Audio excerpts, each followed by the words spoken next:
Urdu novel zone میں خوش آمدید۔ ہم پڑھ رہے ہیں گلدشت سیزن 2 از قلم شیخ زادی، اور آج ہم پڑھیں گے ایپیسوڈ نمبر 21۔ اس کے تیز تیز چلتے قدم اس وقت رکے جب اسے اپنے پیچھے سے کسی کی آواز آئی، رک جاؤ۔ آواز بہت بھاری تھی، عرشیہ کو اپنے جسم کے تمام رونگٹے کھڑے ہوتے ہوئے محسوس ہوئے۔ پیچھے مڑ کر مت دیکھنا۔ عرشیہ مڑنے ہی لگی تھی کہ اس آواز نے اسے روکا۔ کون ہو؟ عرشیہ کو خوف سا محسوس ہوا۔ اس کے پاس مت جاؤ۔ اس شخص نے عرشیہ کی بات کا جواب دیے بنا اپنی بات کہی۔ کیوں؟ کیا تم بھی اس کے ساتھ شامل ہو؟ کیا تم بھی میری بیٹی پر اپنا حق جمانا چاہتے ہو؟ عرشیہ کی آنکھوں سے آنسو جاری ہونے لگے تھے جو اس کے درد کے گواہ تھے۔ نہیں، میں ایسا کچھ نہیں چاہتا، نہ ہی میں یہ چاہتا ہوں کہ وہ بچی مجھ سے کوئی بھی انسیت رکھے۔ باخدا میں تو بس اللہ کی ایک مخلوق ہوں جو کہ اس کی عبادت میں مشغول رہنا چاہتا ہے، اس شخص نے جواب دیا۔ تو پھر مجھے اس کے پاس جانے سے کیوں روک رہے ہو؟ عرشیہ نے سوال کیا۔ کیونکہ وہاں جا کر تم خود کو نقصان پہنچاؤ گی اور کچھ نہیں۔ تم اس کا مقابلہ کیسے کرو گی؟ وہ تمہیں نقصان پہنچائے گی یا پھر تم سے دور بھاگ جائے گی۔ مجھے نہیں معلوم میں کیا کروں گی، میں نہیں جانتی، لیکن ایک بات جانتی ہوں کہ اللہ موجود ہے اور مجھے اللہ پر بھروسہ ہے، آج وہ میری مدد ضرور کرے گا۔ اللہ پاک اپنی مخلوق کے شر سے لڑنے میں اپنے بندوں کی مدد ضرور کرتا ہے۔ اور آپ لوگ مجھے روک کیوں رہے ہیں؟ اگر واقعی آپ کو میری بیٹی سے کوئی انسیت نہیں رکھنی تو پھر ہمارے گھر کیوں آئے ہیں؟ کیوں میری بیٹی کے سامنے آئے؟ عرشیہ نے بنا مڑے سوال کیا۔ میری مجبوری تھی، میں تو ویران جگہوں کو زیادہ پسند کرتا ہوں عبادت کے لیے، کیونکہ وہاں کوئی مداخلت نہیں ہوتی۔ انسانوں کے ساتھ رہنے میں اکثر گانوں کی آواز، الگ الگ خوشبوؤں کی مہک، گندگی اور بہت سی چیزیں مجھے تنگ کرتی ہیں۔ تو پھر کیوں آئی یہاں؟ جواب دو، عرشیہ نے جھڑک کر پوچھا۔ پہلے تو اس نے روانی میں بول دیا، لیکن پھر فوراً ہی اسے اپنے لہجے پر ندامت محسوس ہوئی۔ میں جہاں رہتا تھا وہ علاقہ میرے حساب سے بالکل ویران تھا، میں پچھلے کئی سالوں سے وہیں رہتا تھا، لیکن پھر ایک دن وہاں بہت سے لوگ آ گئے اور پھر وہاں الگ الگ کام شروع ہو گئے۔ میں نے کسی کو تنگ نہیں کیا، ورنہ ہم لوگوں میں جگہ کا چھوڑنا ناممکن سی بات ہوتی ہے، لیکن میں نے اللہ کی رضا کی خاطر ہجرت کو فوقیت دی اور بنا کسی کو نقصان پہنچائے ایک پرانے درخت پر بسیرا ڈال دیا۔ پھر کچھ دن گزرے تو کسی نے اس درخت کو بھی کاٹ ڈالا۔ مجھے غصہ بہت آیا، دل چاہا اس شخص کو بھی ویسا ہی نقصان پہنچاؤں، لیکن پھر میں نے اللہ کی رضا کے لیے اسے معاف کر دیا۔ یہاں آنے سے پہلے میں نے ایک اور ویران سے میدان میں پناہ لی، لیکن لوگوں نے وہاں کچرا پھینکنا شروع کر دیا۔ بتاؤ، جہاں میں اللہ کی تسبیح کر رہا ہوں، نماز پڑھ رہا ہوں، تلاوت قرآن پاک کر رہا ہوں، وہیں کچرا ہونا، کیا یہ ٹھیک تھا؟ وہاں سے میں جا ہی رہا تھا کہ مجھے تم لوگوں کی چھت دکھی، صاف اور خوبصورت اور پودوں سے بھری ہوئی۔ مجھے یہ جگہ اچھی لگی، سوچا تھا سکون سے اب یہیں رہوں گا۔ میرا کوئی ارادہ نہیں تھا تم لوگوں کو اپنی موجودگی کا احساس دلانے کا، لیکن نہ چاہتے ہوئے بھی مجھے علینا بیٹی نے دیکھ لیا۔ وہ بچی میرے علاوہ باقی سب کو دیکھ سکتی ہے، بس یہ دیکھ مجھ سے رہا نہیں گیا اور میں اس کی حفاظت کرنے لگا۔ اس کی حفاظت سے زیادہ میں نے آج تک اس کے لیے کچھ نہیں کیا، اور ابھی میں یہاں تمہاری حفاظت کے لیے آیا ہوں۔ تو وہ جو آواز مجھے آیا کرتی تھی وہ آپ کی نہیں تھی؟ عرشیہ نے سوال کیا۔ نہیں، میں نے آج تک تمہیں یا کسی کو بھی نہیں پکارا، کیونکہ ہماری پکار سننے والے کے ساتھ ہم جیسے لوگ اچھا نہیں کرتے۔ ایک بار اگر کسی کو پتہ چل جائے کہ انسان سے رابطہ ہو سکتا ہے تو بہت سے شرارت کرنے والے جنات اس انسان کو تنگ کرنے لگ جاتے ہیں، لیکن میں اللہ کے نبی صلی اللہ علیہ وآلہ وسلم کی سنت پر چلنے والا ہوں، میں کبھی کسی کو تنگ نہیں کرتا، لیکن ہاں، میں کسی پر ظلم ہوتا ہوا بھی نہیں دیکھ سکتا، یہ میرے بھی دین کے خلاف ہے۔ آواز میں روب تھوڑا اور بڑا تھا، عرشیہ کو جھرجھری محسوس ہوئی۔ بہت سے شیاطین گزرتے ہوئے بھی تنگ کرتے ہیں، اور تمہیں کیا لگتا ہے جنگل میں وہ ایک اکیلی ہے یا اس روڈ پر کوئی اور نہیں؟ بس ایک پردہ حائل ہے جس کی وجہ سے ان دو دنیاؤں میں فرق بنا ہوا ہے۔ آ گیا اس کا شوہر، ایک پولیس والے نے جھانک کر دروازے کی طرف دیکھتے ہوئے مسکرا کر طنزیہ کہا۔ شادی کے اتنے سال بعد بھی بھوت نہیں اترا، کمال ہے۔ ایک لیڈی افسر نے بھی اس کے ساتھ مل کر حریم کو دیکھ کر طنز کیا۔ میڈم، بچے نہیں ہیں نا، اس لیے۔ ایک اور عورت جو کہ کھڑی تھی اس نے بھی اپنا حصہ ڈالا۔ لو بھلا، ہمارے تو اگر بچے نہ ہوتے تو ہمارا شوہر کب کا ہمیں چھوڑ دیتا۔ کی تو ہے اس نے بچوں کے لیے دوسری شادی، اس لیڈی افسر نے ایک اور پولیس افسر کی طرف اشارہ کرتے ہوئے کہا، جس پر اس پولیس والے نے بھی آنکھ ماری۔ یہ لے، رہا کرے میری بیوی کو۔ اورحان نے ان سب کی باتوں پر کان نہ دھرتے ہوئے کاغذ ٹیبل پر رکھتے ہوئے کہا، بھائی ضمانت کے پیپر لایا ہے۔ اس پولیس والے نے سب کی طرف دیکھ کر مذاق اڑاتے ہوئے کہا۔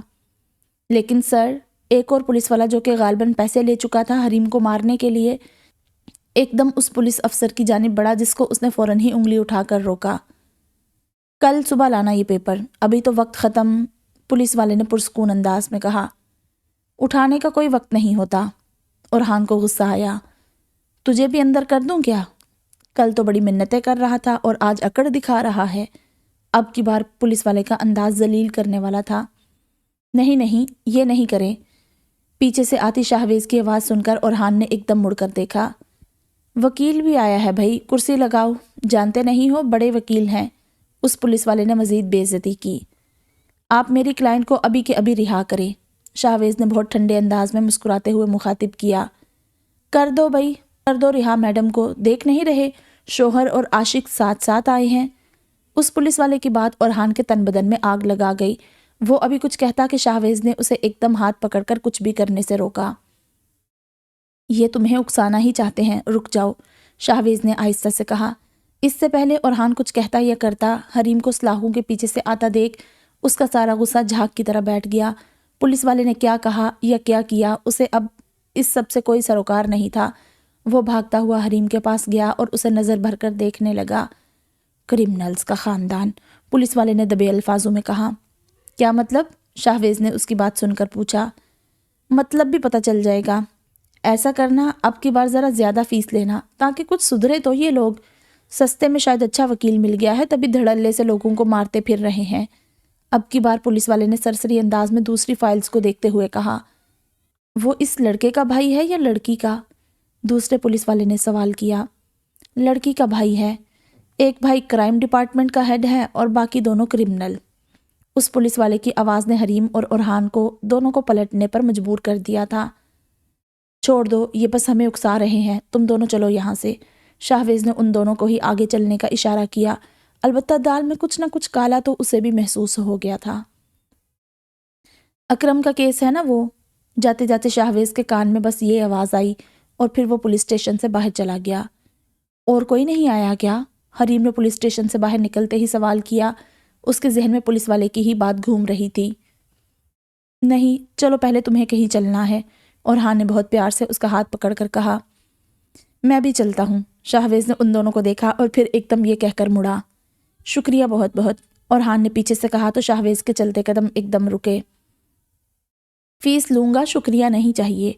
اورحان کے ان الفاظ سے اسے سکون تو بہت ملا تھا، لیکن پھر بھی اپنی خوشی چہرے پر نہ لاتے ہوئے وہ کہتے ہوئے جا کر اپنی گاڑی میں بیٹھا اور ڈرائیور کو گاڑی چلانے کا اشارہ کیا۔ گاڑی ابھی سٹارٹ بھی نہیں ہوئی تھی کہ اس نے اپنی جیب سے فون نکالا اور پھر کسی کا نمبر ڈائل کیا۔ SHO صاحب کیسے ہیں؟ سنا ہے کوئی بڑا کیس آیا ہے آپ کے پاس؟ اورحان نے کھل کر مسکراتے ہوئے پوچھا۔ اب یہ نہ کہنا تم اس کے وکیل ہو، ابھی تو سرچ وارنٹ اور اریسٹ وارنٹ تک نہیں نکلا ہے، مقابل نے بھی پرجوش انداز میں جواب دیا۔ نہیں نہیں، ابھی بس سنا کسی سے کہ اکرم صاحب کے ہاتھ بڑی مچھلی لگی ہے۔ شاہویز کا انداز نہایت ہی دوستانہ تھا۔ ہاں لگی تو ہے، اٹیمپٹ ٹو مرڈر کا کیس ہے، نیم مردہ حالت میں ایک آدمی ملا ہے، بس مارنے والا اناڑی تھا تو جلدی پکڑ میں آ گیا، کل صبح صبح ہوگی گرفتاری۔ کل صبح کیوں؟ ابھی ہی پکڑتے، ایک رات بھی کیوں سکون؟ آپ کو تو مجرموں سے بڑی نفرت ہے نا؟ شاہویز نے سوال کیا۔ مجرموں سے ہے، لیکن مجرم کا جرم جب تک ثابت نہ ہو وہ مجرم نہیں ہوتا۔ ایک دو ٹیسٹ ہیں، وہ بھی ہو جائیں تو بس اسی وجہ سے رکا ہوا ہوں۔ چلو بعد میں بات ہوگی، ابھی بہت مصروف ہوں۔ یہ کہہ کر اس پولیس والے نے کال کاٹ دی، جبکہ شاہویز کا ہنستا ہوا چہرہ بھی ایک دم سیریس ہوا۔ کیا نام ہے اس لڑکے کا؟ کیا نام ہے؟ اب شاہویز موبائل ہاتھ میں لیے گہری سوچ میں مبتلا تھا۔ ہاں، زنین۔ تم ابتر ہو اور اپنی اسی طاقت سے اسے ہرا دو، لیکن سامنا کرنے کی غلطی مت کرنا۔ آج اس کو ہراؤ گی، کل کوئی اور تم سے مقابلہ کرنے چلا آئے گا۔ اپنی بیٹی کو بچانا چاہتی ہو تو وہ کرو جو سنت ہے، سنت سے بڑھ کر کچھ نہیں۔ اللہ سے دعا مانگو، اللہ پاک اسے ختم کرنے کے لیے ضرور مدد بھیجے گا۔ تو کیا اس کو ختم کرنے کا کوئی راستہ نہیں جس سے مجھے راستہ مل جائے؟ یوں آنکھیں بند کر کے کیسے بیٹھ جاؤں؟ آنکھیں بند کر کے کیوں بیٹھو گی؟ آواز میں غصہ تھا۔ تم مدد مانگو۔ اللہ کے رسول صلی اللہ علیہ وآلہ وسلم نے فرمایا کہ جنوں کو مارنے کی ہمت کسی انسان میں نہیں ہے، لیکن اگر کوئی انسان جنوں کو مارنا چاہتا ہے تو اللہ پاک فرشتوں کے ذریعے اس کی مدد کرتے ہیں۔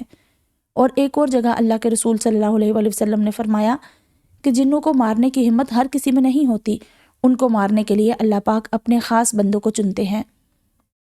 اب تم بتاؤ، کیا تمہیں لگتا ہے کہ تم یہ کر سکتی ہو؟ کیا تمہیں لگتا ہے تم اس کا مقابلہ کر سکتی ہو؟ مجھے نہیں معلوم، لیکن میں آج اس سے اپنی بیٹی کو آزاد کراؤں گی۔ یا تو مر جاؤں گی یا مار دوں گی، لیکن چپ ہو کر نہیں بیٹھوں گی۔ بے شک مجھے یقین ہے کہ اللہ پاک میری مدد کریں گے، انہی سے مدد مانگوں گی، لیکن مدد مانگنے کے ساتھ ساتھ خود بھی آگے قدم بڑھاؤں گی۔ مجھے ڈر ہے کہیں علینا اپنی ماں کو نہ کھو دے۔ تم بتاؤ، کیا آسان تھا تمہارے لیے اپنی ماں باپ کے بغیر زندگی گزارنا؟ تو تم اپنی بیٹی کے لیے ایسی زندگی کیوں چاہ رہی ہو؟ وہ ایک حساس بچی ہے جس کی آنکھوں کا پردہ ہٹا ہوا ہے، تم کیوں اسے اس دنیا میں اکیلا کرنا چاہتی ہو؟ میں نہیں چاہتا کہ میں اس کی حفاظت کروں، میں چاہتا ہوں تم اس کی حفاظت کرو، کیونکہ تم اس دنیا اور ہماری دنیا کے فرق کو سمجھتی ہو۔ تم نے جنگ کی ہے، تم نے خود کو بچایا ہے، اب میں چاہتا ہوں تم اسی طرح اس کی بھی حفاظت کرو۔ چلی جاؤ یہاں سے، میری بات مانو۔ میں نہیں کر سکی نا اس کی حفاظت، آپ کیوں نہیں سمجھتے؟ اس نے کہا تھا وہ اسے لے جائے گی، اور آپ دیکھیں علینا کو، وہ بلا وجہ بے ہوش پڑی ہے، کیا میں اسے نظر انداز کر دوں؟ عرشیہ نے ٹوٹے ہوئے انداز میں کہا۔ تم جاؤ اور اپنی بچی کے پاس بیٹھو، اپنی پوری توجہ اور ایمان کے ساتھ سورۃ ناس اور سورۃ فلق پڑھو، پڑھتی جاؤ، دیکھنا پھر کیسے مدد آتی ہے۔ جس چیز کا مقابلہ ہم کر نہیں سکتے اس کا مقابلہ کرنے جانا، وہ بھی ایسی جگہ جہاں اس جیسی ان گنت چیزیں موجود ہیں، سراسر بیوقوفی ہے۔ وہ وہاں طاقتور ہے، ابھی میری بات مانو اور جو میں کہہ رہا ہوں وہ کرو، دیکھنا پھر۔ یہ کہتے ہی وہ بزرگ شخصیت وہاں سے چلے گئے۔ عرشیہ کو محسوس ہو گیا تھا کہ وہ وہاں سے چلے گئے ہیں۔ اس نے ایک نظر جنگل کی جانب دیکھا جو کہ اب انتہا کا ویران اور دہشت زدہ لگنے لگا تھا۔ عرشیہ کو ایسا لگا جیسے لاکھوں آنکھیں اس کی منتظر ہوں۔ اس نے گہرا سانس لیا اور گھر کی جانب بڑھی۔ تمہیں کیا لگتا ہے ان تمام نظروں سے آج تک تمہاری حفاظت کون کرتا آیا ہے؟ یہ زنانہ آواز جانی پہچانی تھی۔ کیا تمہیں لگتا ہے یہ سب نہیں جانتے کہ تم اور تمہاری بہن مجھے دیکھ سکتی ہیں؟ تو بتاؤ کس نے تم دونوں کو آج تک ان سے محفوظ رکھا؟ تم لوگ احسان فراموش ہو، بچپن سے تمہاری ماں کی طرح حفاظت کی۔ آج بھی مجھے وہ دن یاد ہے جب تم رو رہی تھی، لیکن تم نے میرے ساتھ کو ٹھکرا دیا، مجھ سے خوف زدہ ہوئی، جبکہ میں تمہیں اس دنیا سے اچھی دنیا دلانا چاہتی تھی، جہاں عمر کی کوئی قید نہ تھی، جہاں دولت کی انتہا نہ تھی، جہاں جب تمہارا دل چاہے تم کہیں بھی جا سکتی تھی۔ جانتی ہو ہماری دنیا کیسے گھومتے ہیں؟ لیکن تم نے اس عام سی زندگی کو فوقیت دی، بے مطلب رشتوں کو فوقیت دی، اور اب جب میں تم سے نہیں بلکہ تمہاری بیٹی سے وہ سب چاہتی ہوں، اسے وہ سب دینا چاہتی ہوں، تو تم مجھے یہاں بھی روک رہی ہو۔ تم انسان آخر اتنے مطلبی اور بیوقوف کیوں ہوتے ہو؟ وہ چڑیل چلائی۔ ایسی لمبی عمر کا کیا فائدہ جس میں گناہ لاتعداد ہوں؟ عمر کم ہے تو کم سے کم آزمائش کا وقت بھی کم ہے، کیا پتہ اسی لیے ہم انسان اشرف ہوں کہ ہماری سزا کا دورانیہ کم ہے۔ دنیا میں تم انسان سزا کے لیے آئے ہو، ہم جنات نہیں، اس چڑیل نے طنز کیا۔ پھر بھی جہنم تو جن اور انس دونوں سے بھر دی جائے گی۔ اس شیطان کی بات مانتی ہو جو سرکش تھا، اور اس اللہ کو ناراض کر رہی ہو جو رحمان ہے۔ ابھی بھی وقت ہے، تقویٰ اختیار کر لو اور انسانوں کا پیچھا چھوڑ دو۔ جانتی بھی ہو آج تک کتنے انسانوں کو تنگ کر چکی ہو۔ یہ زندگی کھیل مذاق نہیں ہے، لیکن تم جنات نے اسے یہی سمجھ لیا۔ میری بیٹی کو چھوڑ دو، میں وعدہ کرتی ہوں تمہیں معاف کر دوں گی، عرشیہ نے اس کی آنکھوں میں بنا ڈرے دیکھتے ہوئے کہا۔ اب تو تم بھی میرے ساتھ جاؤ گی اور تمہاری بیٹی بھی، وہ چڑیل عرشیہ کے مزید قریب آتے ہوئے بولی۔ اس کو اپنے اتنا قریب پا کر عرشیہ نے آیت الکرسی پڑھنا شروع کی۔ عرشیہ کو یہ کرتا دیکھ وہ زور سے ہنسی، جیسے اس کا مذاق اڑا رہی ہو، لیکن پھر عرشیہ نے جو کیا اس کے بعد وہ تھوڑا بکھلائی۔ عرشیہ نے آیت الکرسی کا دم اس پر نہیں کیا بلکہ اس کے گرد ایک دائرے کی شکل میں کیا۔ کیا تم جانتی ہو جو کوئی آیت الکرسی پڑھتا ہے اللہ پاک اس کے لیے فرشتوں کو بھیجتے ہیں؟ عرشیہ نے پورے اعتماد سے کہا اور پھر سورۃ فلق اور سورۃ ناس کی تلاوت شروع کر دی۔ وہ چڑیل چاہ کر بھی اس دائرے کو پار نہیں کر پا رہی تھی، جیسے اسے کسی نے کس کر پکڑ لیا ہو، جیسے کوئی ہو جو اسے اس دائرے سے نکلنے نہ دے رہا ہو۔ آپ نے صحیح کہا تھا، ہر کسی میں جنات کو مارنے کی ہمت نہیں، جنات کو مارنے کے لیے اللہ پاک اپنے بندوں میں سے کسی کسی کو چنتے ہیں۔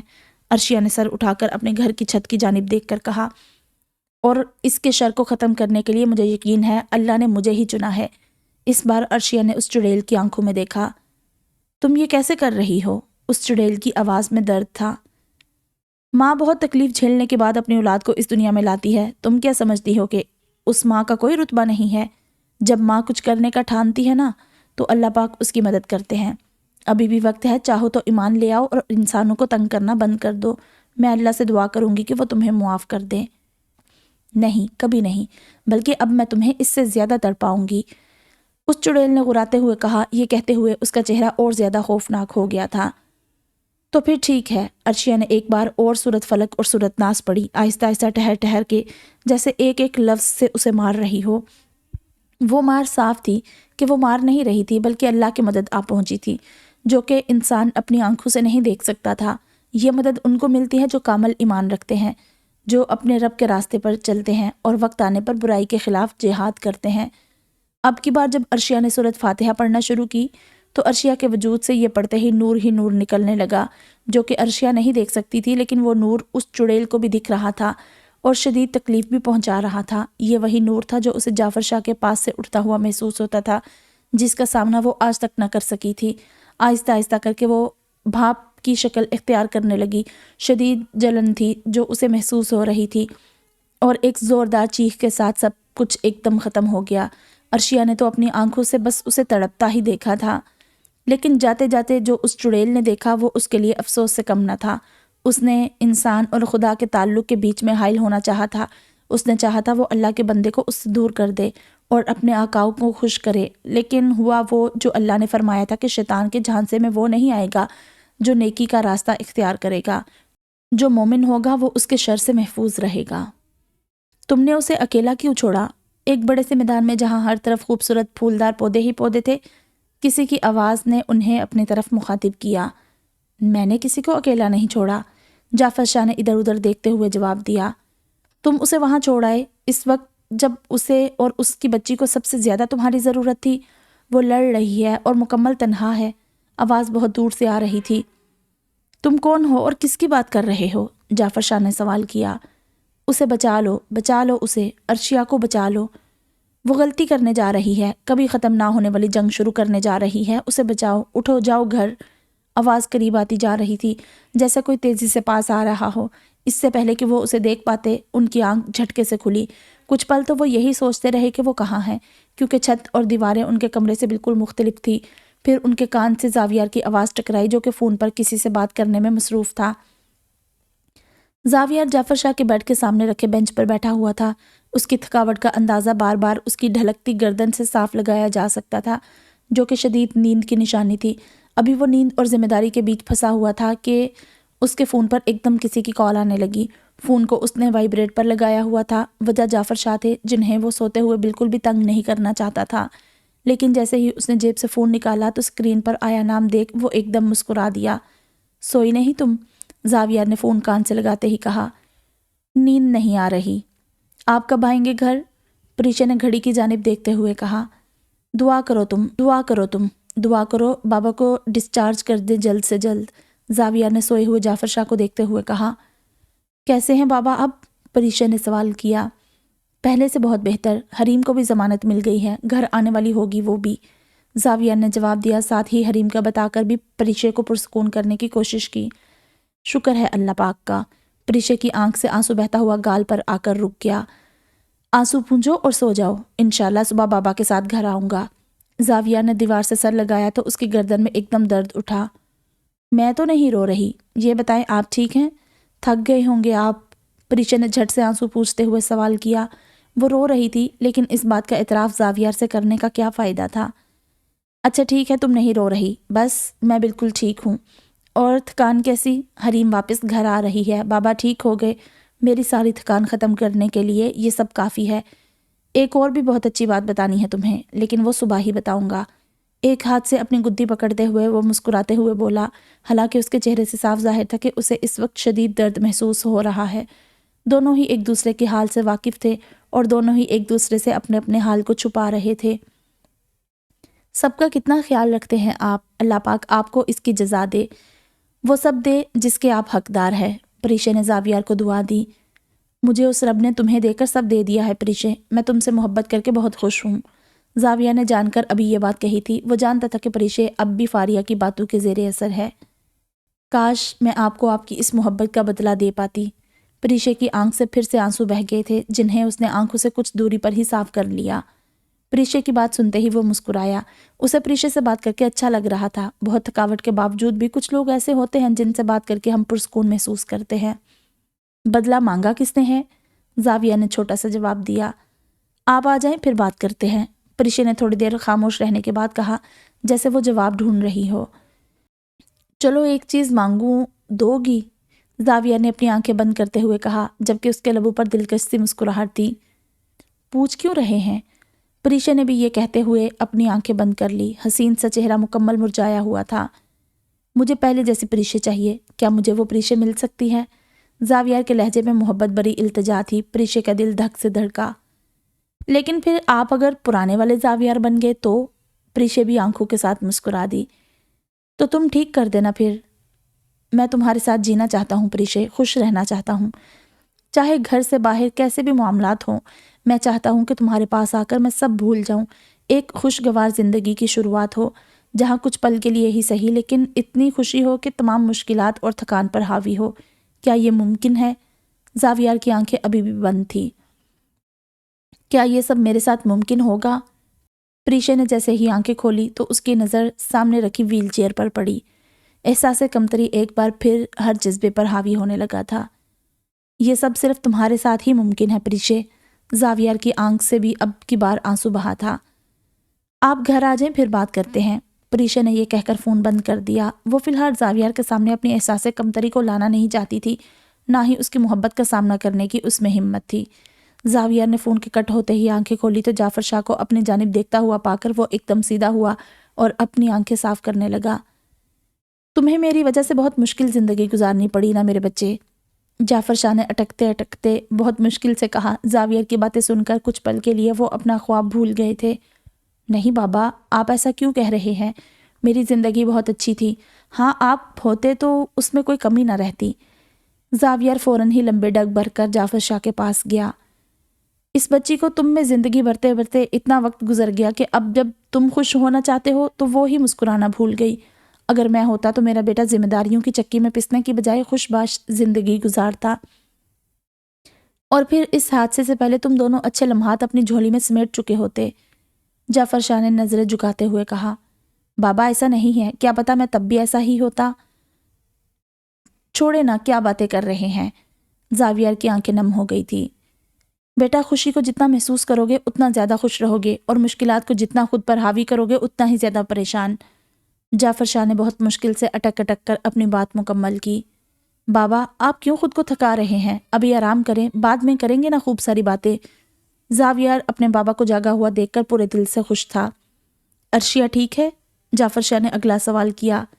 پتہ نہیں، میری ملاقات نہیں ہوئی، زاویہ نے جواب دیا۔ اس سے بات کرو، پوچھو اس کی خیریت۔ جعفر شاہ کے چہرے پر خوف دیکھ کر زاویہ کو عجیب لگا۔ ابھی پوچھ لیتا ہوں، فی الحال آپ آرام کریں، زاویہ نے انہیں سمجھایا۔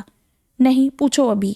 جعفر شاہ بضد تھے۔ زاویہ نے پہلے کبھی انہیں اس طرح سے ضد کرتے نہیں دیکھا۔ یہ بات اسے کچھ عجیب لگی۔ آپ پرسکون رہیں، آپ پلیز پرسکون رہیں بابا، میں پوچھتا ہوں۔ ڈاکٹر نے آپ کو ٹینشن لینے سے منع کیا ہے، زاویہ نے فون اٹھاتے ہوئے کہا۔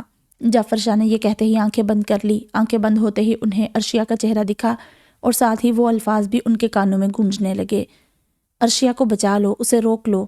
آواز کی گونج ہر آواز سے تیز تھی۔ ہاں بابا ٹھیک ہے، عرشیہ کا پوچھ رہے ہیں، بات ہو سکتی ہے کیا ان کی ابھی عرشیہ سے؟ زاویہ نے فون کان سے لگائے جعفر شاہ کی جانب دیکھتے ہوئے کہا۔ ہاں کرواتا ہوں، وہ ہم دونوں ابھی ڈاکٹر کے پاس سے آئے ہیں۔ میں اوپر آ گیا تھا علینا کو لے کر، وہ شاید کسی کام سے نیچے رک گئی ہے، ہو سکتا ہے کچن میں چلی گئی ہو، وہ آتی ہے تو بات کراتا ہوں، ٹھیک ہے؟ روحان نے بہت آہستہ سے علینا کے سر کے نیچے سے تکیہ نکالتے ہوئے کہا۔ بابا عرشیہ نیچے گئی ہوئی ہے، تھوڑی دیر میں آپ کی بات کرواتا ہوں، زاویہ نے فون بند کرتے ہوئے کہا۔ گھر چلو، وہ خطرے میں ہے۔ بابا وہ بالکل ٹھیک ہے، آپ کا ذہن ابھی کمزور ہے، آپ آرام کریں، کل صبح گھر جائیں گے تب مل لیجئے گا۔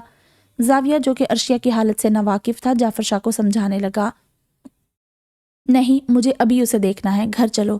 جعفر شاہ اٹھنے کی کوشش کرنے لگے۔ بابا آرام سے، زاویہ نے زور سے کہا تو وہ ایک دم رک گئے۔ بابا پلیز کل صبح چلیں گے، زاویہ نے اب کی بار نرمی سے کہا۔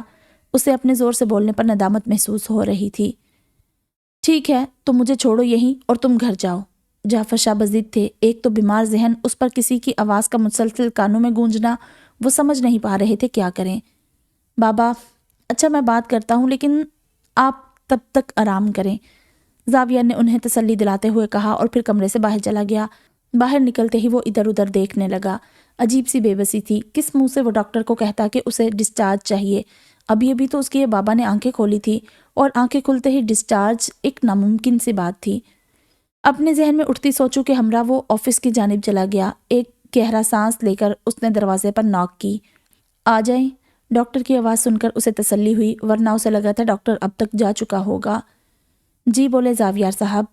وہ بابا جاگ گئے ہیں، زاویار نے اپنے قدم ڈاکٹر کی جانب بڑھاتے ہوئے کہا۔ چلے یہ تو اچھی بات ہے، مطلب اب وہ خطرے سے مکمل باہر ہیں۔ انہیں کچھ کھلائیں ہلکا پھلکا سا، پھر دیکھتے ہیں، ڈاکٹر نے مسکراتے ہوئے جواب دیا۔ لیکن وہ اٹھتے ہی گھر جانے کی ضد کر رہے ہیں، کیا یہ مناسب ہوگا کہ میں انہیں ابھی گھر لے جاؤں؟ زاویہ نے تھوڑا پریشان ہوتے ہوئے کہا۔ دیکھیں، جب تک وہ جاگے نہیں تھے ان کے ذہن کو لے کر میرے دماغ میں خدشات تھے، لیکن اگر وہ جاگ گئے ہیں اور گھر جانا چاہتے ہیں تو آپ انہیں لے جائیں، لیکن اس شرط پر کہ گھر جا کر انہیں کسی بھی قسم کا سٹریس نہیں لینے دیں گے اور ان کی نیند اور دوا کا مکمل خیال رکھیں گے۔ تو باقی صبح تک تو میں نے انہیں ڈسچارج کر ہی دینا تھا۔ ڈاکٹر مطمئن تھا۔ ڈاکٹر کا جواب سنتے ہی زاویہ کے چہرے پر خوشی سی اتر آئی۔ وہ مسکراتے ہوئے کمرے سے باہر نکلا اور پھر ریسپشن کی جانب بڑھ گیا جہاں اسے ڈسچارج کی تیاریاں کرنی تھی۔ بچے گھر آ رہے ہیں، اویس شاہ نے لاؤنج میں بیٹھے تمام لوگوں کی جانب باری باری دیکھتے ہوئے کہا۔ اللہ کا شکر ہے، فرحان شاہ نے اپنا چہرہ دونوں ہاتھوں سے چھپاتے ہوئے کہا۔ ثنا شاہ بھی ایک دم خوش ہوئی تھی، جبکہ اسد اور ارسلان نے اتنی بڑی خبر سن کر بھی کوئی رد عمل ظاہر نہیں کیا تھا، اور فی الحال سب اتنے خوش تھے کہ کسی نے ان کے اس عمل کو توجہ بھی نہیں دی تھی۔ میں کچھ تازہ پکا لیتی ہوں، ثنا شاہ یہ کہہ کر کچن کی جانب دوڑی۔ رہنے دو، میں باہر سے آرڈر کر دیتا ہوں، اویس شاہ نے بھی خوشی خوشی اپنا موبائل نکالتے ہوئے کہا۔ نہیں، باہر کا نہیں، گھر کا بنا کچھ غذائیت والا کھائیں تو اچھا ہے، بس تھوڑی دیر میں بن جائے گا، ثنا شاہ یہ کہہ کر کچن کے اندر چلی گئی۔ کرنے دو اسے، ماں کو اپنے بچوں کے لیے پکانے میں جو سکھ ملتا ہے وہ تمہیں کیا پتا؟ فرحان شاہ نے ثنا شاہ کے اندر ابھرتی نئی زندگی کو دیکھتے ہوئے مسکرا کر کہا۔ کیا پتا وہ سامنے چلے جائیں پہلے، بلا وجہ امی کی محنت ضائع ہوگی، اسد نے نیچے منہ کیے کہا۔ اس بات میں کوئی حرج تو نہیں ہے، وہ گھر بھی ان کا ہے، وہ گھر بھی ان دونوں کا ہے، اور یہ گھر بھی، جہاں چاہیں جا سکتے ہیں پہلے، اور میرے خیال سے تو پہلے وہیں چلے جائیں تو بہتر ہے، جعفر بھائی کی حالت بھی تو خراب ہے، اویس شاہ نے حیرت سے ان دونوں کو دیکھتے ہوئے کہا۔ چل بھائی اسد، اپنے کمرے میں چلتے ہیں، یہاں لوگوں کے دو گھر ہیں اور ایک ہم ہیں جو جس گھر کے ہیں آج تک اسی گھر کے نہ ہو سکے، ارسلان نے بنا کسی کی جانب دیکھے اسد سے کہا، اور پھر سیڑھیاں چڑھتا اوپر چلا گیا۔ اسد بھی اس کے پیچھے پیچھے چلا گیا، جس سے صاف ظاہر تھا کہ کہا اس نے ہے، لیکن یہی بات اسد کے دل میں بھی ہے۔ یہ ان دونوں کے دماغ میں آخر چل کیا رہا ہے؟ فرحان شاہ نے ان دونوں کو سیڑھیاں چڑھتے ہوئے دیکھ کر کہا۔ چھوڑ دے بابا، نہ سمجھ ہیں ابھی، وقت کے ساتھ ٹھیک ہو جائیں گے۔ ثنا شاہ جو کہ کچن کے دروازے پر ہی رک گئی تھی، ایک دم واپس سے لاؤنج میں آ کر ان دونوں کی صفائی دینے لگی۔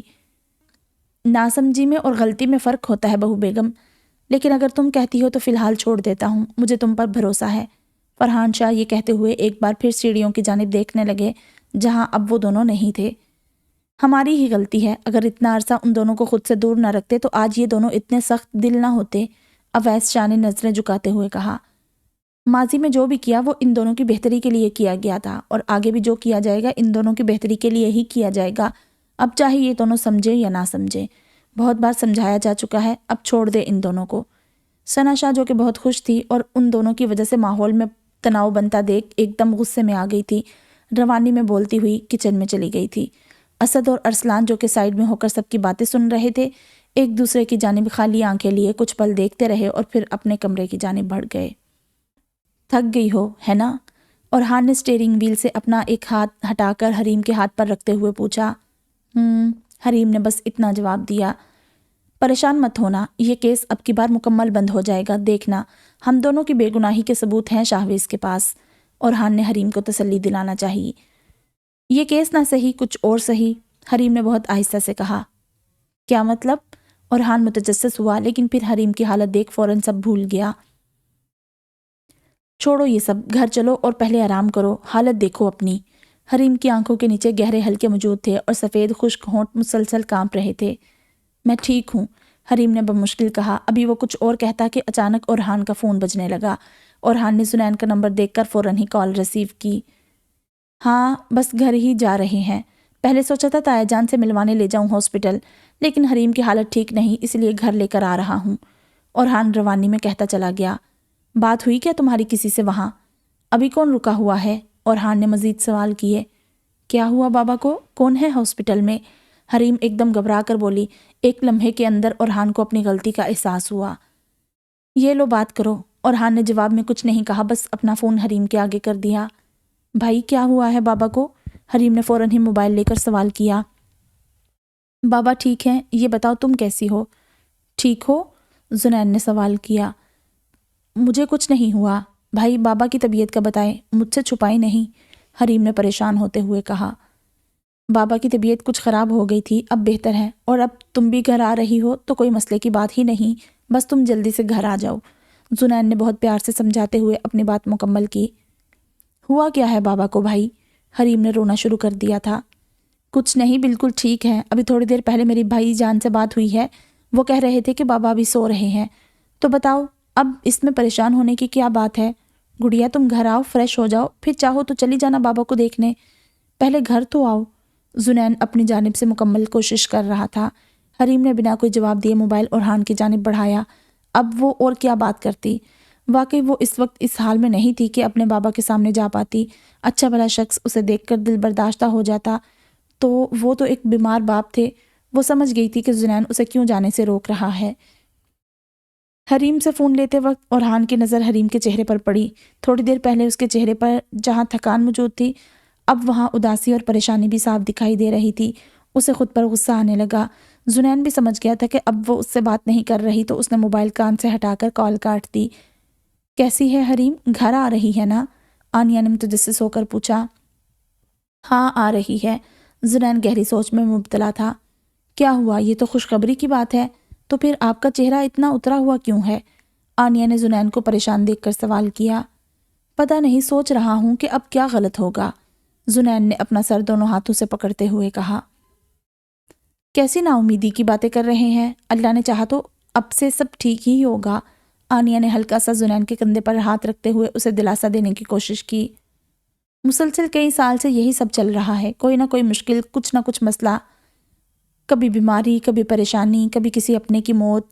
تھک گیا ہے میرا ذہن۔ کیا عام لوگوں کی طرح ہماری زندگی نارمل نہیں ہو سکتی؟ ہم بھی سکون سے جئیں، جہاں کوئی جنگل کی چڑیل نہ ہو، کوئی دشمن نہ ہو، کوئی ہماری جان و مال کے پیچھے نہ پڑا ہو۔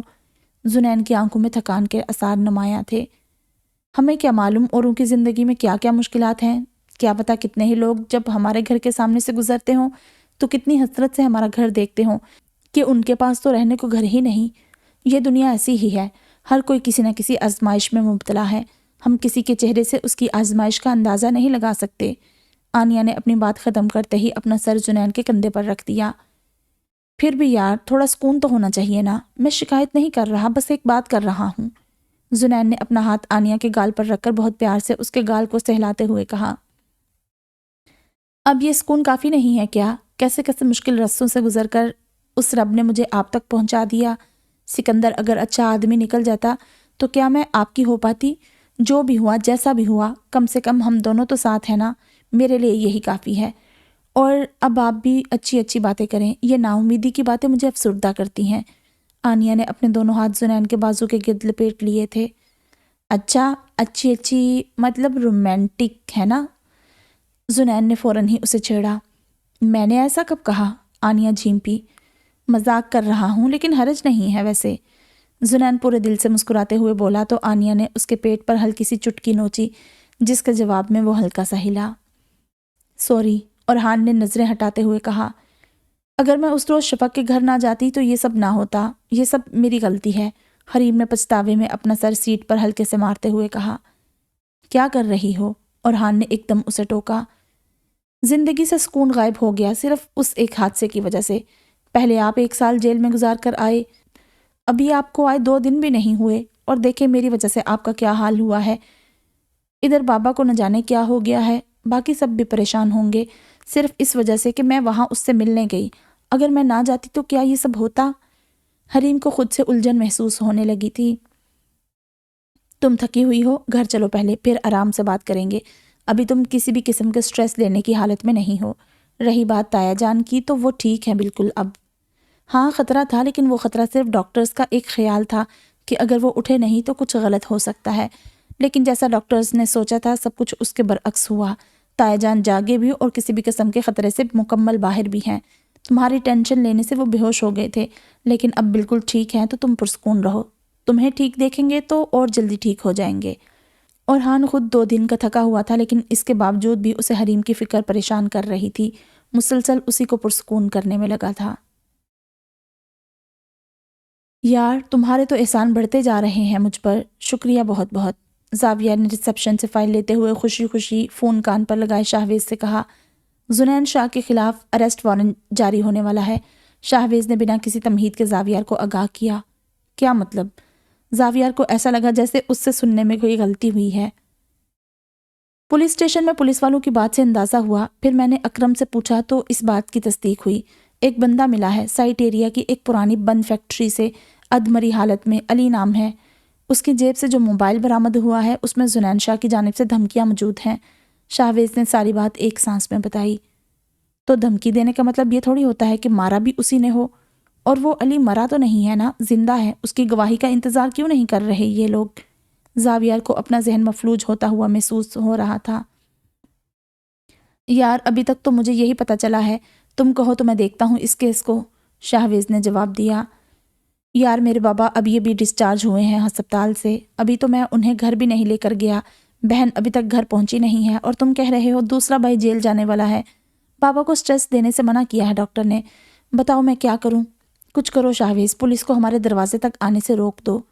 زاویہ نے وہیں دیوار سے ٹیک لگاتے ہوئے ٹوٹے ہوئے انداز میں گزارش کی۔ کوشش کرتا ہوں بات گھر کے دروازے تک نہ آئے، تم زنین سے کہو صبح فجر کے وقت تیار رہے، اس سے پہلے وہ ہمارے پاس آئیں، ہم خود ان کے پاس جائیں گے، اور تم جب گھر پہنچو تو میری بات ضرور کروانا زنین سے۔ شاہویز اپنی ریلیکسنگ چیئر پر بیٹھا پرسوچ انداز میں کہہ رہا تھا، جیسے اس کے دماغ میں نہ جانے کیا کیا چل رہا ہو۔ میں گھر پہنچ کر تمہیں فون کرتا ہوں شاہویز۔ یہ کہہ کر زاویہ نے فون بند کر دیا۔ اب اس کے چہرے پر تھوڑی دیر پہلے والی کوئی خوشی کے تاثرات موجود نہیں تھے۔ یا اللہ اب میں کیا کروں، کیسے اس مصیبت کو روکوں، یا اللہ۔ زاویہ نے دل ہی دل میں اپنے رب سے فریاد کی اور تھوڑی دیر وہیں اسی حالت میں کھڑا رہا۔ آپ کو اندر بلا رہے ہیں، ایک وارڈ بوائے نے جعفر شاہ کا پیغام زاویہ کو دیا تو زاویہ ایک دم سیدھا ہو کر کمرے کے اندر چلا گیا، جہاں اس کا باپ نڈھال سا بیڈ پر بیٹھا ہوا تھا۔ کیا کہا انہوں نے؟ ہم جا سکتے ہیں نا گھر؟ جعفر شاہ کو الگ ارشیا کی فکر ستا رہی تھی۔ جی جا رہے ہیں، لیکن ڈاکٹر نے سختی سے کہا ہے کہ آپ کسی بھی قسم کی ٹینشن نہیں لیں گے اور دوا وقت پر کھائیں گے۔ یہ کہتے ہوئے اسے شاہویز کا آیا فون پھر سے یاد آیا، اس کے دل میں درد سا اٹھنے لگا تھا۔ ارشیا نے اس کے جاتے ہی ایک دم حویلی کی جانب رخ کیا اور تقریباً بھاگتے ہوئے حویلی کے اندر داخل ہوئی۔ کہاں رہ گئی تھی؟ میں کب سے پریشان ہو رہا تھا، روحان نے ارشیا کے کمرے میں داخل ہوتے ہی پوچھا۔ ارشیا خاموش کھڑی رہی، وہ روحان کو سب بتانا چاہتی تھی، لیکن الفاظ تھے کہ گولے کسی صورت حلق میں اٹک گئے تھے۔ زاویہ کا فون آیا تھا، تائے جان کو بات کرنی تھی تم سے، روحان ارشیا کے چہرے کو دیکھتے ہوئے بولا۔ اس کا دل اسے کہہ رہا تھا کہ کوئی بات تو ضرور ہے۔ جعفر شاہ کا نام سنتے ہی ارشیا کی آنکھوں سے آنسو جاری ہو گئے۔ بظاہر وہ چپ تھی، خاموش تھی، لیکن اس کی آنکھیں الگ ہی خوف اور درد کی داستانیں سنانے لگی تھی۔ تم ٹھیک ہو نا؟ روحان اسے روتا ہوا دیکھ کر ایک دم پریشان ہوا۔ ہاں میں ٹھیک ہوں، ارشیا نے چونکتے ہوئے اس کی جانب دیکھا جیسے گہری سوچ سے ابری ہو، اور پھر اپنے آنسو پونچھنے لگی۔ شاید تم تھک گئی ہو، ایک کام کرو تھوڑی دیر سو جاؤ۔ روحان ارشیا کی حالت دیکھ کچھ بھی سمجھ نہیں پا رہا تھا۔ ہاں ٹھیک کہہ رہے ہیں، ارشیا نے فوراً حامی بھری اور بیڈ کی جانب بڑھ گئی۔ حیرت ہے اس نے ایک بار بھی نہ علینا کا پوچھا نہ ہی علینا کی جانب دیکھا، ضرور کوئی بات ہے۔ روحان نے دل ہی دل میں ارشیا کو دیکھتے ہوئے کہا، علینا کی فکر مت کرنا، آرام سے سو جانا، میں ہوں اس کے پاس۔ روحان نے اس کی سوچ کے تسلسل کو توڑنا چاہا۔ میں نے اسے ختم کر دیا روحان، ارشیا ایک دم روانی میں بولی۔ اس کی حالت کچھ عجیب تھی، آنکھوں میں آنسو، ہونٹوں پر ہنسی، کبھی لگتا وہ خوف زدہ ہے، کبھی لگتا جیسے بہت خوش ہے۔ روحان ایک دم اس کو لے کر وہیں بیڈ پر بیٹھ گیا۔ میں نے اس کو مار دیا روحان، آپ میری بات سن رہے ہیں نا؟ ارشیا نے پھر سے کہا جیسے اسے یقین دلا رہی ہو۔ سو جاؤ ارشیا، پھر بات کرتے ہیں، روحان نے اسے لٹانا چاہا۔ میں نے اس چڑیل بدذات کو مار دیا روحان، وہ مجھ سے میری بیٹی چھیننا چاہتی تھی، میں نے اسے جہنم واصل کر دیا۔ اب کی بار عرشیہ کا انداز بہت خوفناک تھا، اس کی آنکھوں میں عجیب سا جنون تھا جسے دیکھ روحان کچھ پل کے لیے خوف زدہ سا ہوا۔ کیا کہہ رہی ہو عرشیہ؟ پہلے پرسکون ہو جاؤ پھر بتاؤ کیا بات ہے؟ روحان نے اسے اپنے سینے سے لگاتے ہوئے کہا۔ میں نے اسے مار دیا، انہوں نے کہا تھا اللہ کی مدد آتی ہے، اور میں آپ کو بتاؤں روحان، اللہ کی مدد آئی تھی۔ وہ چلی گئی روحان، وہ چلی گئی، اب وہ ہمیں کبھی تنگ نہیں کرے گی۔ اپنے ہاتھ سے روحان کی شرٹ کو کس کر پکڑتے ہوئے وہ روحان کو سب کچھ بتا رہی تھی، اور روحان بھی اس کے سر پر ہاتھ پھیرتے ہوئے اس کی بات کو سکون سے سن رہا تھا۔ آپ کو میرا یقین نہیں ہے نا؟ عرشیہ نے سر اٹھاتے ہوئے روحان کی آنکھوں میں دیکھتے ہوئے پوچھا۔ مجھے ہے یقین، میں بس یہ کہہ رہا ہوں کہ ابھی تم سو جاؤ، تھوڑی سی نیند لے کر اٹھ جاؤ پھر ہم بات کرتے ہیں۔ روحان کو عرشیہ کی حالت دیکھ کر کچھ سمجھ نہیں آ رہا تھا۔ وہ مر گئی روحان، چلی گئی۔ عرشیہ سونے لگی تھی لیکن اس کی زبان پر اب بھی وہی الفاظ تھے، تم سو جاؤ۔ روحان کی آنکھیں بھیگ گئی تھی، فی الحال اس کی حالت کا ذمہ دار تھکان کو ٹھہراتے ہوئے اس نے خود کو پرسکون کیا اور آہستہ آہستہ سے اس کے سر میں ہاتھ پھیرتا رہا تاکہ وہ گہری نیند میں چلی جائے۔ یا اللہ، یہ کیسی آزمائش ہے، یہ کیا ہو رہا ہے؟ بس اب اس طوفان کو تھما دے میرے رب، مجھ سے اور برداشت نہیں ہو رہا۔ روحان خود کو بے بس محسوس کرتے ہوئے دل ہی دل میں اپنے رب سے فریاد کرنے لگا تھا۔ بابا، مما۔ اچانک سے علینا کی آواز نے روحان کے اندر زندگی کی نئی لہر بھر دی۔ اس نے فوراً ہی مڑ کر علینا کی جانب دیکھا۔ بابا، علینا لیٹی ہوئی اسے پکار رہی تھی۔ بابا آ رہے ہیں میری جان، روحان نے علینا کی جانب دیکھ کر کہا اور پھر اپنے سینے سے لگی ہوئی عرشیہ کو دیکھا۔ بابا پانی، علینا نے پھر سے روحان کو پکارا۔ آ گیا بابا کی جان، مما ابھی ابھی سوئی ہیں، بس انہیں لٹا کر آ رہا ہوں۔ روحان نے عرشیہ کا سر پہلے اپنے گھٹنے پر آہستہ سے رکھا اور پھر سائڈ سے تکیہ اٹھا کر اس کے سر کے نیچے لگا کر وہ علینا کی جانب بڑھ گیا۔ بابا، بہت دھیمے سے کہتے ہوئے علینا نے دونوں ہاتھ اٹھا کر گود میں لینے کا اشارہ کیا۔ علینا کے ایسا کرتے ہی روحان نے فوراً ہی اسے گود میں اٹھایا اور پھر اسے پانی پلا کر عرشیہ کے پاس آ کر بیٹھ گیا۔ ایک ہاتھ سے وہ کبھی علینا کے سر میں ہاتھ پھیرتا تو کبھی عرشیہ کے۔ حالانکہ تھکا ہوا تو وہ بھی بہت تھا، لیکن اس کے باوجود اس کے چہرے پر ہلکی سی مسکان تھی۔ علینا اپنے باپ کی گود میں دوبارہ سو گئی تھی۔ کتنا مضبوط اور محفوظ سہارا تھا وہ، دونوں ہی اس کے ساتھ پرسکون تھی اور وہ خود ان کے ساتھ سے خوش تھا۔ دھیرے دھیرے ہاتھ پھیرتے پھیرتے روحان بھی اب سونے لگا تھا۔ باری بوجھل پل کی جب اس سے سنبھالنا مشکل ہوئی تو وہ بھی گہری نیند سو گیا۔ ایک کمرے میں وہ سب بھی تکے ہوئے تھے، ایک قید سے آزاد ہو کر آئی تھی تو ایک نے ظلم کا مقابلہ کیا تھا اور تیسرا اپنی ذمہ داریوں کو بخوبی نبھاتے نبھاتے تھک گیا تھا۔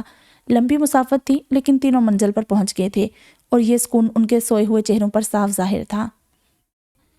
ہاں نہیں لوں گا، مجھے بس گھر لے جاؤ، دیکھنا میں گھر جاتے ہی ٹھیک ہو جاؤں گا۔ جعفر شاہ یہ کہتے ہی جھٹکے سے اٹھنے لگے لیکن کمزوری کی وجہ سے اٹھا ہی نہیں گیا اور ایک دم گرنے لگے۔ زاویہ اس سے پہلے ان کے پاس پہنچتا، اللہ کا کرنا یہ ہوا کہ وہ بیڈ پر ہی جا بیٹھے۔ وہ سنبھل تو گئے تھے لیکن زاویہ جو وقت پر ان کے پاس نہیں پہنچ سکا تھا اسے اپنی اس حرکت پر شدید ملال ہوا۔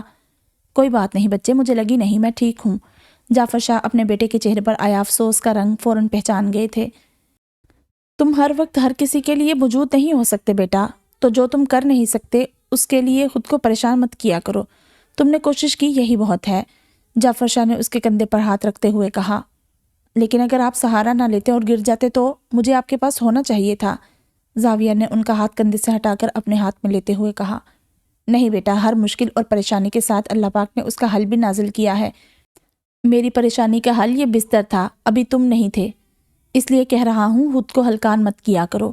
جعفر شاہ نے بہت پیار سے کہا، لیکن کوشش نہ کر کے اگر میں یوں ہی بیٹھا دیکھتا رہتا تو؟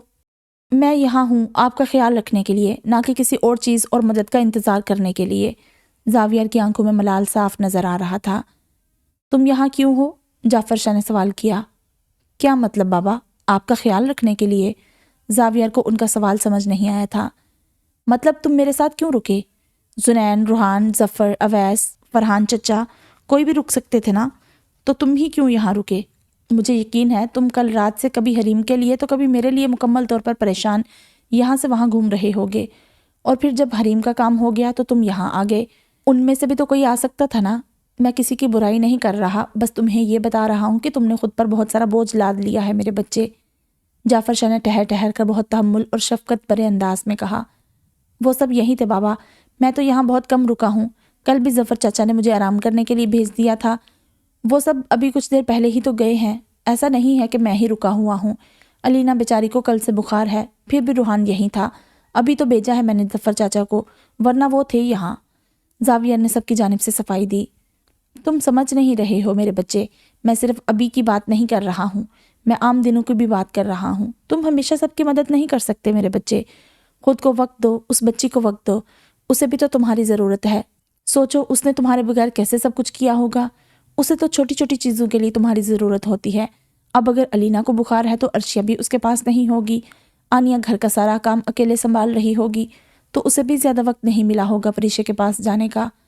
جعفر شاہ بہت سے پہلوؤں کو دیکھتے ہوئے کہہ رہے تھے، تو سب کو یوں ہی چھوڑ دوں، ان کی مدد نہ کروں، توفیق ہوتے ہوئے بھی پیچھے ہٹ جاؤں؟ میں ایسا نہیں کر سکتا بابا، مجھ سے جتنا ممکن ہوتا ہے میں کرتا ہوں، اور آگے بھی کرتا رہوں گا، ورنہ اپنے ضمیر کو کیا جواب دوں گا؟ زاویہ نے نیچے دیکھتے ہوئے کہا، بیٹا میں نے کہا تو ہے، ہر مشکل کا حل لازمی ہوتا ہے، ضروری نہیں کہ ہر مشکل کے حل تم ہی ہو، ایسے تم بس خود کو ہلکان کر رہے ہو، تم ہر وقت ہر کسی کے لیے میسر نہیں ہو سکتے، ہاں جو کر سکتے ہو وہ کرو، لیکن جو نہیں کر سکے اس کے ملال میں تو خود کو نہ جلاؤ کم از کم۔ جو ہونا ہے وہ ہو کر رہے گا، تم ہونی کو نہیں ٹال سکتے، لیکن کوشش تو کی جا سکتی ہے نا بابا، کسی بھی برائی کو اپنوں سے دور کرنے کی۔ زاویہ کو زنین کا خیال آیا، ہاں بالکل کرنی چاہیے، لیکن کبھی کبھار اپنوں کو ان کی جنگ خود بھی لڑنے دینی چاہیے۔ خود پر سارا بوجھ اٹھاؤ گے تو دل سے سارے جذبات گنوا دو گے۔ انسان ایک وقت تک ہی دوسروں کے کام آ سکتا ہے، پھر ایک وقت آتا ہے جب وہ تھک جاتا ہے، پھر یہ سب بوجھ لگنے لگتا ہے۔ آخر انسان ہے، اور اس وقت رشتوں میں دوریاں آنا شروع ہو جاتی ہیں۔ سامنے والا جو کہ آپ پر مکمل نربھر ہوتا ہے وہ اس چیز کو سمجھ نہیں پاتا، اور آپ جو تھک چکے ہوتے ہیں تو اکتاہٹ کا شکار ہوتے چلے جاتے ہیں، جس کا نتیجہ نفرت اور دوریاں ہوتی ہیں۔ جعفر شاہ زیادہ بولنے کی وجہ سے ہانپنے لگے تھے۔ بابا آپ یہ سب رہنے دینا، اگر آپ یوں ہی خود کو پریشان کرتے رہیں گے تو یہ لوگ ہمیں گھر جانے نہیں دیں گے۔ اچھا ٹھیک ہے میں نہیں بولتا بس، جعفر شاہ نے اپنی انگلی اٹھا کر ہونٹوں پر رکھتے ہوئے بالکل بچوں کی طرح کہا تو زاویہ ایک دم مسکرا دیا۔ تو یہ تھی ایپیسوڈ نمبر 21۔ امید کرتی ہوں پسند آئی ہوگی، اور اب تو بالکل تھوڑا سا رہ گیا ہے ناول، لیٹس سی۔ تو ٹھیک ہے پھر ملتے ہیں نئی ایپیسوڈ میں، تب تک آپ اپنا بہت سارا خیال رکھیں اور چینل کو سبسکرائب کر لیں پلیز۔ اللہ حافظ۔